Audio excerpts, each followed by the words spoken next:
राधे राधे। देखो भाई, आपने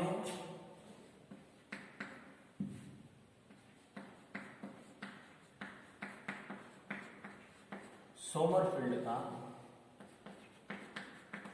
विस्तार पढ़ा, ठीक है। उस सोमरफेल्ड ने क्या बताया था, देखो कि n की वैल्यू 1 2 3 4, ठीक है। k की वैल्यू बताई थी उसने, k की वैल्यू कितनी होती है भाई, k की वैल्यू बताई थी उसने 1 से n तक, 1 से n तक। तो 1 से 1 k की वैल्यू 1 हो जाएगी। 1 से 2 तक, 1 से 2 का मतलब 1 से 3 तक, 1 से 4 तक k की वैल्यू n था k -1, ठीक है। 0 इसका हो जाएगा 0 और 1, 0 और 1, इसका तो 0 हो जाएगा, इसका 1 हो जाएगा, इसका 2 हो जाएगा। 0 1 और 2, इसका हो जाएगा 0 1 2 और 3। इस बात को यहां तक छोड़ दें। यहां मैं लिखूंगा उपकोष लिख रहा हूं। देखो एस है तो, और 0 है तो एस आएगा, और n बराबर 1 है तो 1s आएगा। 2 है, देखो n की वैल्यू 0 1 2 3 4 हो तो सेल उपकोष कौन कौन से होंगे, S P D F G ये होंगे भाई। L की वैल्यू 0 1 2 3 4 हो तो उपकोष कौन कौन से बताओ, S P D F और G होंगे। 0 है और 1 है, S और P दोनों होगा। n बराबर 2 की बात कर रहे हैं तो 2s भी होगा और 2p भी होगा। 3 की बात कर रहे हैं, s भी है, p भी है, d भी है, 3s भी है, 3p भी है, 3d भी है। n बराबर 4 है, 4s भी है, 4p भी है, 4d भी है, 4f भी है। ये लो भाई,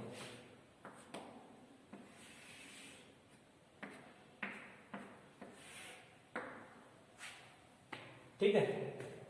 n बराबर 1 उपकोष, n बराबर 2 उपकोष, n बराबर 3 उपकोष, n बराबर 4 उपकोष। तो अपन ये कहेंगे कि किसी कोष में उपकोषों की संख्या n के बराबर हो।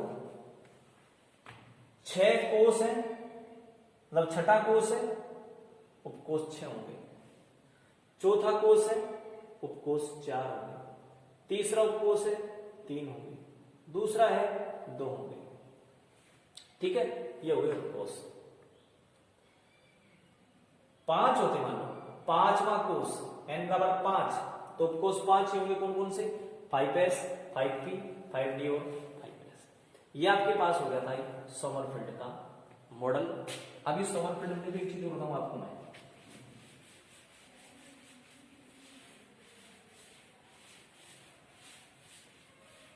ये जो S P D और F है, ये S P D F spectroscopical terms हैं। S का मीन्स होता है शार्प, P का मीन्स होता है प्रिंसिपल, D का मीन्स होता है डिफ्यूज और F का मीन्स होता है फंडामेंटल। तो शार्प, प्रिंसिपल, डिफ्यूज और फंडामेंटल, ये आपके पास 4 जो उपकोष पढ़े थे वो हैं।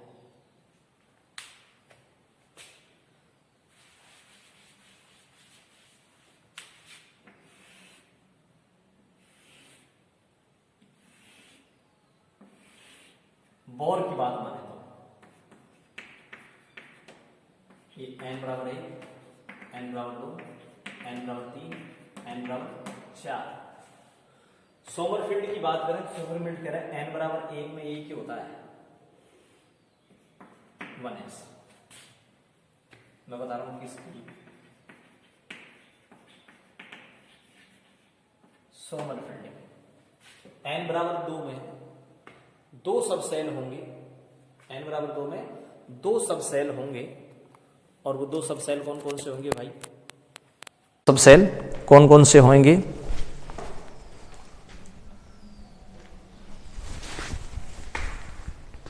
n बराबर 2 में दो सब सेल होंगे, कौन कौन से? 2s और 2p। n बराबर 3 में 3 होंगे,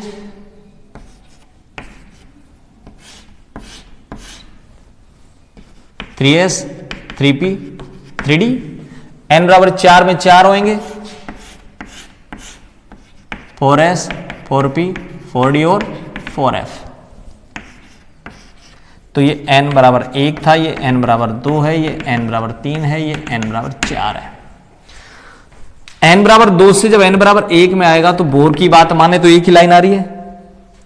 बोर की बात माने तो n बराबर 2 से n बराबर 1 में आएगा तो एक ही लाइन आ रही है, ठीक है। लेकिन अगर सोमरफेल्ड की बात माने तो n बराबर 2 से n बराबर 1 में आएगा तो एक लाइन नहीं मिलेगी,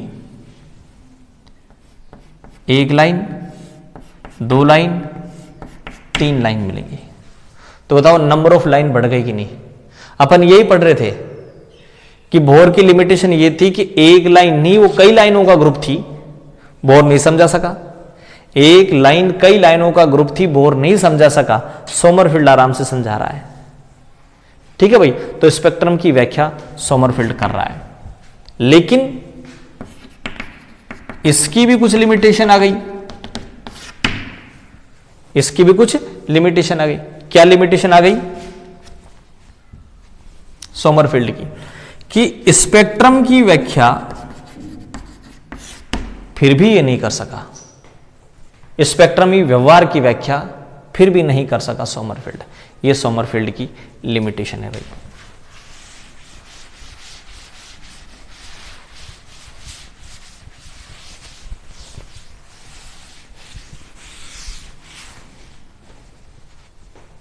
अब अपन पढ़ते हैं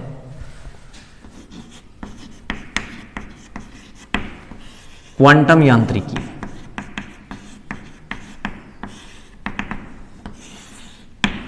क्वांटम यांत्रिकी क्या होती है भाई? देखो 1925 के बाद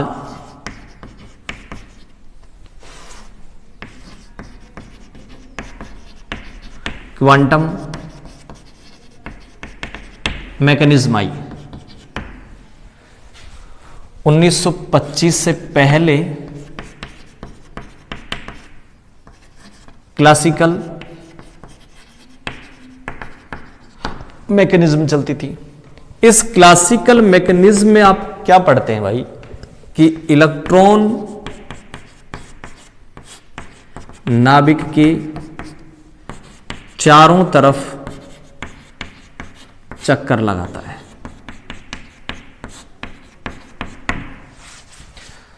ठीक है ना भाई? जैसे धरती सूरज के चारों तरफ चक्कर लगाती है। तो ये क्लासिकल मैकेनिज्म थी।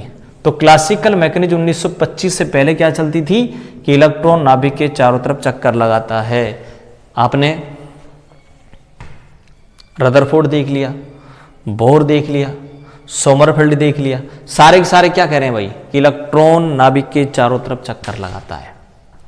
और 1925 के बाद आ गई क्वांटम मैकेनिज्म, और इसमें निम्न 3 सिद्धांत आते हैं भाई। क्वांटम मैकेनिज्म में 3 सिद्धांत आते हैं। पहला कौन सा?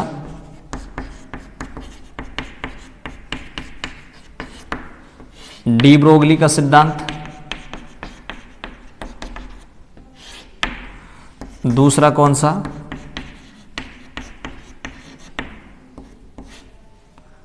हाइजेनबर्ग।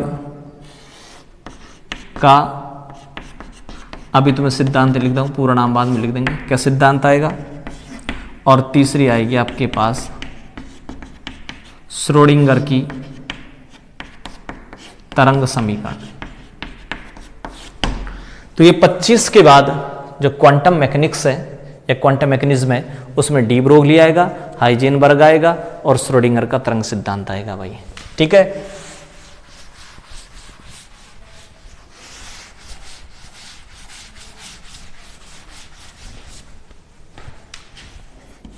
फर्स्ट पढ़े अपन क्या, डी ब्रोगली का द्वैत प्रकृति का सिद्धांत।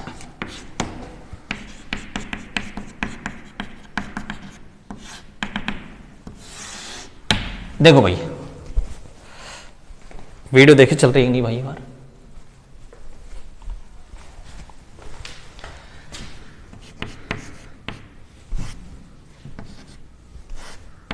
प्रकाश की तरंगीय व कणीय प्रकृति होती है। ये अब तक प्रूव हो चुका 1925 से पहले तक कि प्रकाश लाइट तरंग की भांति भी व्यवहार दर्शाता है और कण की भांति भी व्यवहार दर्शाता है, अर्थात प्रकाश की द्वैत प्रकृति होती है, ड्यूल नेचर होती है प्रकाश की। प्रकाश कणीय प्रकृति भी दर्शाता है और तरंगीय प्रकृति भी दर्शाता है। तो डी ब्रोगली ने क्या कहा कि जिस प्रकार प्रकाश की कणीय व तरंगीय प्रकृति होती है, उसी प्रकार सूक्ष्म कण जैसे इलेक्ट्रॉन, प्रोटॉन, न्यूट्रॉन की भी द्वैत प्रकृति होनी चाहिए। ये लो भाई, यानी इलेक्ट्रॉन की भी दो प्रकृति होनी चाहिए, कणीय भी और तरंगीय भी। अब तक इलेक्ट्रॉन को सिर्फ कण माना गया, अब डी ब्रोगली क्या कह रहा है कि इलेक्ट्रॉन की कणीय प्रकृति, तरंगीय प्रकृति दोनों होती हैं भाई। ठीक है, तो जैसे प्रकाश की कणीय और तरंगीय प्रकृति होती है, वैसे ही इलेक्ट्रॉन की भी कणीय और तरंगीय प्रकृति होनी चाहिए भाई। ठीक है, अब इसने क्या किया, प्लांक का क्वांटम सिद्धांत और आइंस्टीन की द्रव्यमान ऊर्जा समीकरण काम में लेकर के एक इक्वेशन दी जिसे डी ब्रोगली इक्वेशन कहा जाता है। वो इक्वेशन क्या है उसको आगे पढ़ रहे हैं अपन। देखो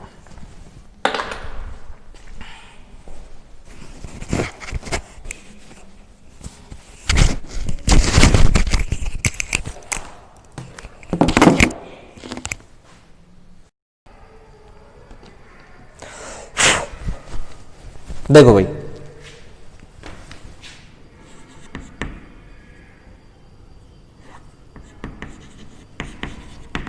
आइंस्टीन की इक्वेशन क्या है बताओ। आइंस्टीन की इक्वेशन है E equal mc square, number 1। Planck की इक्वेशन क्या है,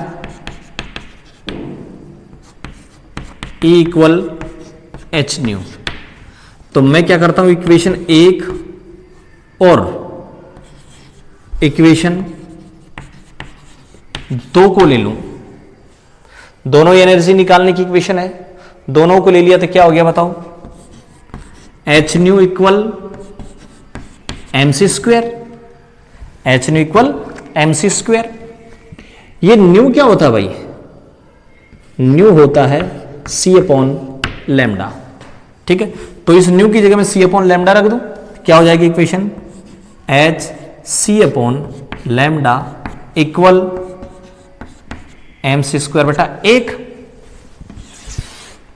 इसको अगर मान लो उल्टा कर दूं मैं, इस इक्वेशन को आप उल्टा कर दें, तो उल्टा करें तो क्या हो जाएगा बताओ, लैम्डा अपॉन HC बराबर 1 बटा MC स्क्वायर। HC को परली तरफ ले जाओ तो लैम्डा बराबर HC अपॉन MC स्क्वायर।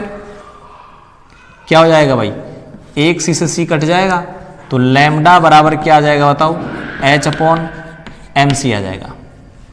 यहां C क्या बताओ, प्रकाश का वेग है, वेलोसिटी ऑफ लाइट है। अगर मान लो मैं इलेक्ट्रॉन की बात करूंगा तो C की जगह क्या रख दूंगा बताओ, V रख दूंगा। ये इक्वेशन हो गई 3। तो लैम्डा बराबर क्या हो जाएगा, H अपॉन MV। इक्वेशन 4, तो lambda equal H upon MC हो जाएगा, या लैम्डा बराबर H अपॉन MV हो जाएगा। P बराबर होता है MV, तो मैं इस MV की जगह P रख दूं तो क्या हो जाएगा भाई, लैम्डा बराबर H अपॉन P। इक्वेशन 5। तो इक्वेशन ये कांस्टेंट है, कांस्टेंट को उठाओगे तो 1 अपॉन P। इस लैम्डा के बीच और इस P मोमेंटम के बीच उल्टा संबंध है भाई। ठीक है, यहां तक हो गया अपना।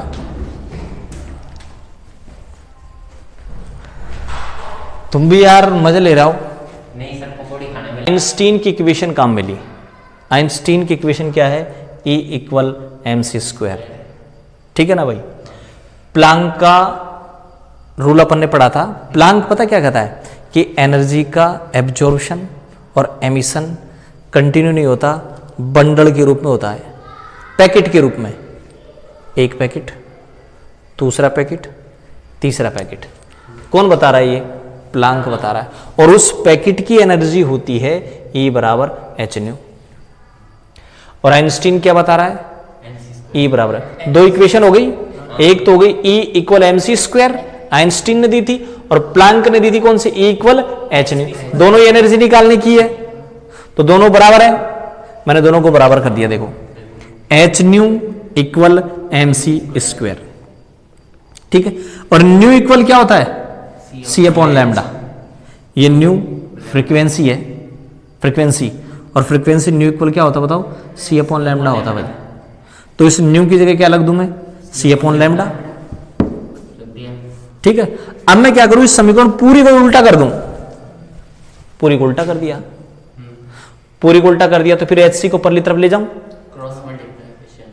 हाँ, क्रॉस मल्टीप्लाई कर दो चाहे, या क्रॉस मल्टीप्लाई न करने के बजाय ये बटे में है, ऊपर आएगी तो ऊपर चल जाएगी भाई। यहां नीचे है, परली तरफ जाएगी तो ऊपर चल जाएगी। C से C कट गया, H बटा MC। ये C क्या है, लाइट की वेलोसिटी है, वेलोसिटी ऑफ लाइट है। अगर लाइट की बात करेंगे तो C, और अगर मान लो मैं इलेक्ट्रॉन की वेलोसिटी की बात करूंगा तो C की जगह क्या काम मिलूंगा, V। लाइट की बात करूंगा तो C, और इलेक्ट्रॉन की, प्रोटॉन की, न्यूट्रॉन की बात करूंगा तो वेलोसिटी V आएगी। बस का वेग V, इलेक्ट्रॉन, प्रोटॉन, न्यूट्रॉन का V, लाइट का C। तो मैं C की जगह क्या रख रहा हूं, तो लैम्डा बराबर क्या हो जाएगा, H अपॉन MV आ जाएगा। ठीक है, मोमेंटम होता है P, और P बराबर होता है MV। P बराबर MV होता है भाई। अब इस MV की जगह P रख देंगे, रख दिया।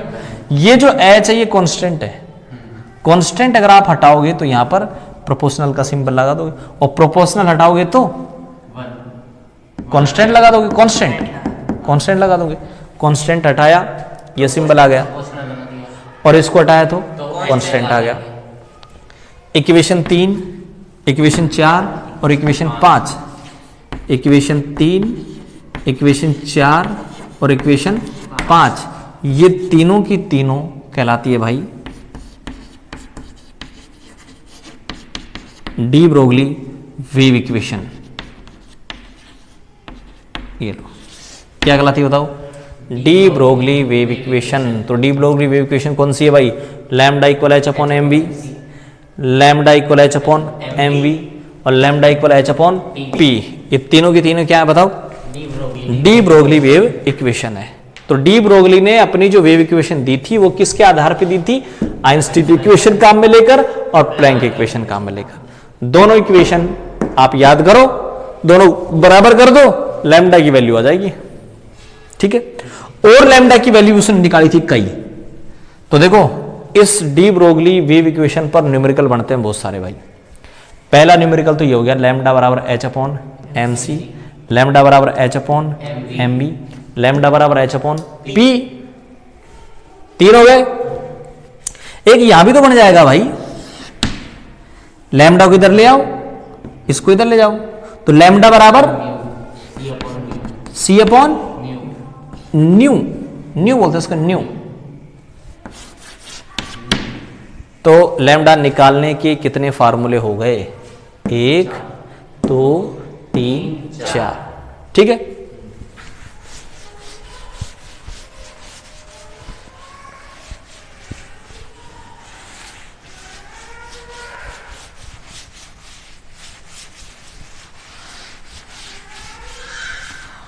और देखो चल रही ना,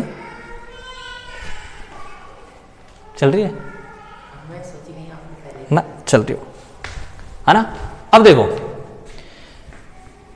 अब आगे पहुंचेंगे अपन। काइनेटिक एनर्जी बराबर होती है half M V square.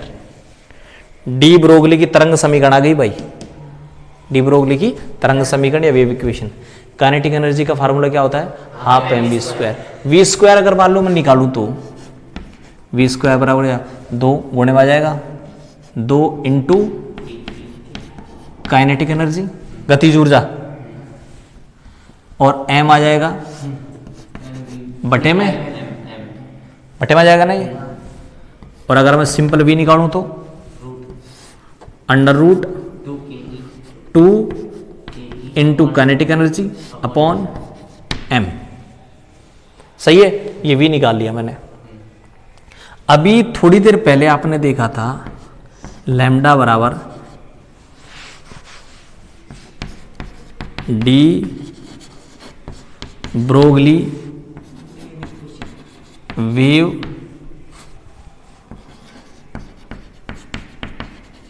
Equation क्या थी भाई?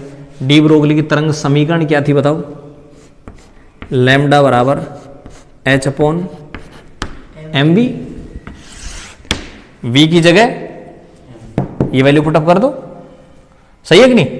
तो क्या हो जाएगा बताओ? लैम्डा बराबर एच अपॉन एम इंटू, सही है कि नहीं? वी की वैल्यू उतर रखते हैं इंटू ये उतार कर 2 काइनेटिक एनर्जी अपॉन एम। इस एम को अगर मान लो इस अंडर रूट के अंदर लूंगा तो क्या करूंगा बताओ? एम स्क्वायर हो जाएगा, ये हो जाएगा कि नहीं? अरे एम स्क्वायर का अंडर रूट एम, इस एम को अगर अंदर लूंगा तो इसका स्क्वायर करना पड़ेगा मेरे को।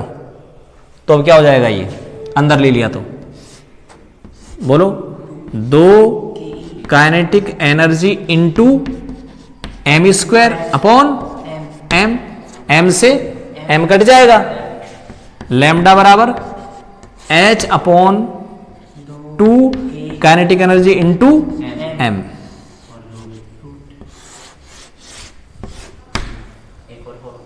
एक और फॉर्मूला हो गया। ये फार्मूला कब काम में आएंगे? जब काइनेटिक एनर्जी दी हुई होगी। एच तो कांस्टेंट है भाई, 6.6 इंटू 10 टू पावर -34 कांस्टेंट है, प्लैंक कांस्टेंट बोलते हैं जिसको। एम मास है इलेक्ट्रॉन का, ये भी फिक्स है 9.1 गुणा 10 की घात -31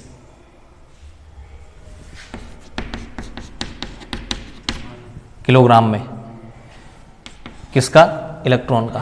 और कोई पार्टिकल होगा तो देगा वो, और कोई पार्टिकल होगा तो देगा वो, और अगर इलेक्ट्रॉन है तो रख देंगे। m की वैल्यू और काइनेटिक एनर्जी क्वेश्चन में देगा। ये हो गया अगला लैम्डा का वो, ठीक है। जैसे लैम्डा को बुलाएंगे क्या मतलब है ये लैम्डा किस चीज की वैल्यू होती है? ये लैम्डा मतलब है क्या? हाँ। ये पूछना चला लैम्डा क्या है ना। देखो भाई अपन बात कर रहे हैं कि कोई भी पार्टिकल है, जैसे ये है,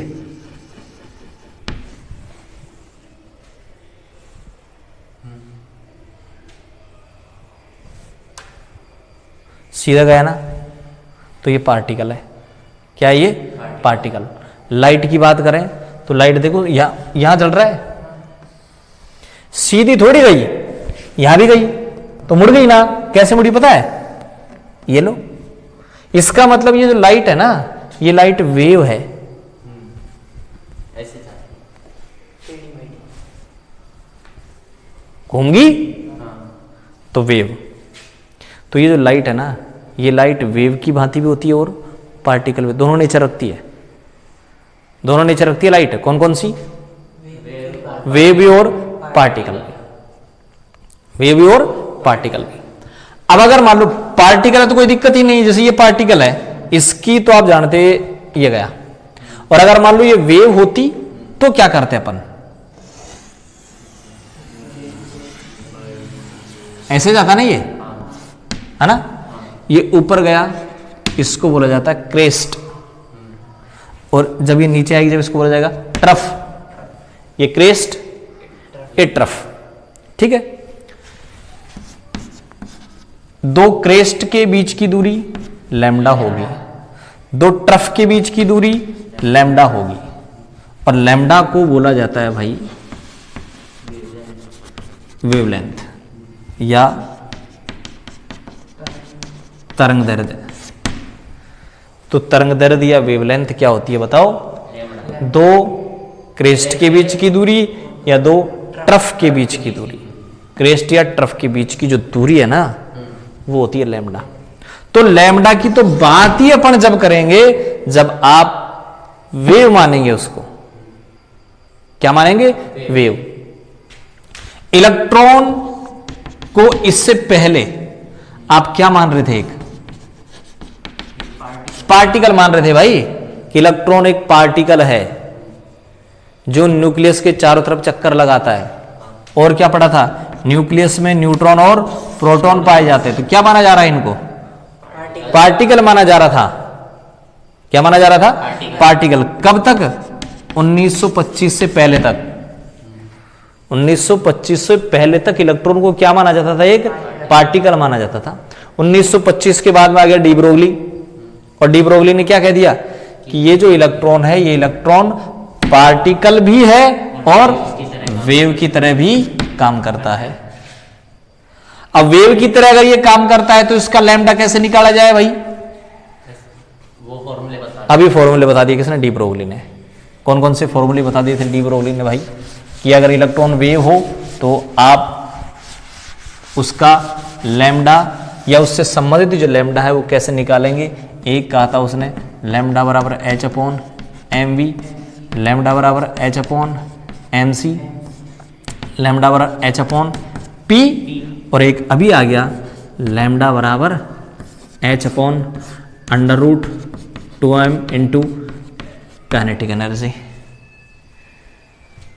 यही था वो। तो कैसे कर दो? 2ke इंटू एम कर दो, चाहे ऐसे कर दो 2m इंटू काइनेटिक एनर्जी। अगर काइनेटिक एनर्जी हो तो ये फार्मूला काम में लेंगे। एक फार्मूला और है भाई, ठीक है। वो कौन सा है? यदि मान लीजिए इलेक्ट्रॉन एक्सेलरेटेड हो v वोल्ट से, मतलब आप कैसे कहेगा कि इलेक्ट्रॉन को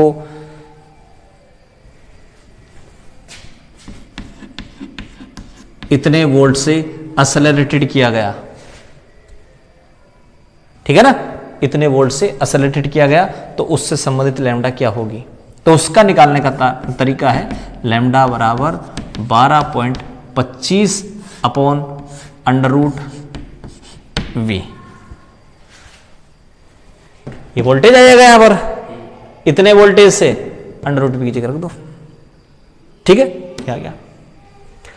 अब इस लैम्डा के बीच, अब इसमें कई पता है, एक न्यूमेरिकल ये हो गया, 1 2 3 4 काइनेटिक एनर्जी दी हुई है जब, मोमेंटम दिया हुआ हो जब, संवेग पढ़ा है, संवेग P बराबर mv,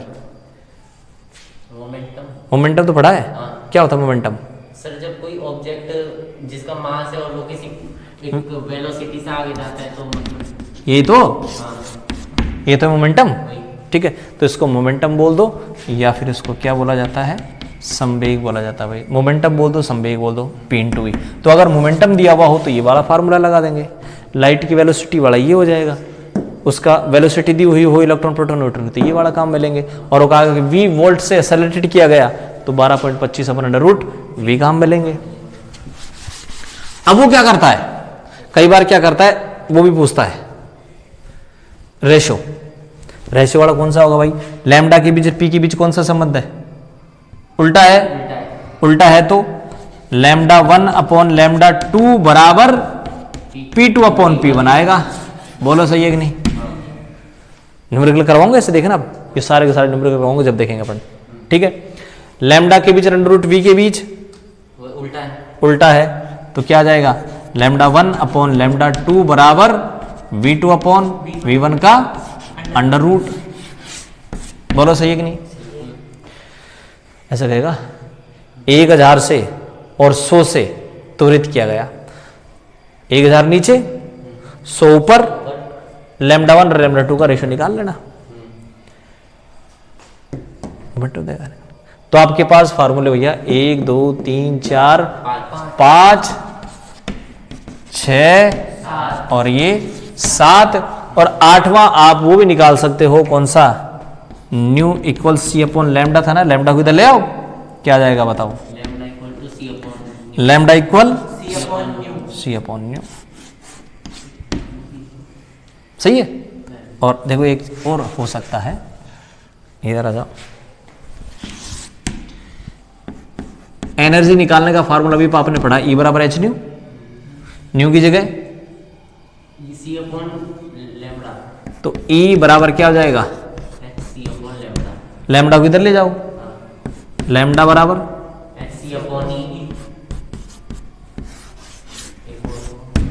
ये वही लैम्डा निकालने का है। बोलो सही नहीं? तो लैम्डा इससे भी निकल सकता है, इससे भी निकल सकता है, इससे भी निकल सकता है, इससे भी निकल सकता है, इससे भी, इससे भी, इससे भी, इससे भी और इससे भी। वो प्लैंक वाला है क्या? कौन सा? ये है जब जब उसकी E बराबर h न्यू, हाँ प्लैंक वाला, प्लैंक जो थ्योरी थी वो वाली। यहां कब जो एनर्जी दी हुई होगी, जब एनर्जी उसने दे दी तब आप ये काम मिलेंगे। जब उसने एनर्जी दे दी, जैसे मान लो उसने कहा कि 4 जूल, या 4 तो नहीं, मान लो 6.6 जूल कह दी उसने, तो एनर्जी कैसे निकालेंगे, h की वैल्यू रख दी, h की वैल्यू कितनी, 6.6 into 10⁻34 joule second into c कितना, 3 × 10 की घात 8 10, 8 रख दी मान लो मैंने मीटर पर सेकंड में, एनर्जी कितनी रख दी मैंने, 6.6 जूल, जूल से जूल कट जाएगा, सेकंड से सेकंड इनवर्स कट जाएगा, आपकी आंसर किस में आ जाएगा, मीटर में आ जाएगा।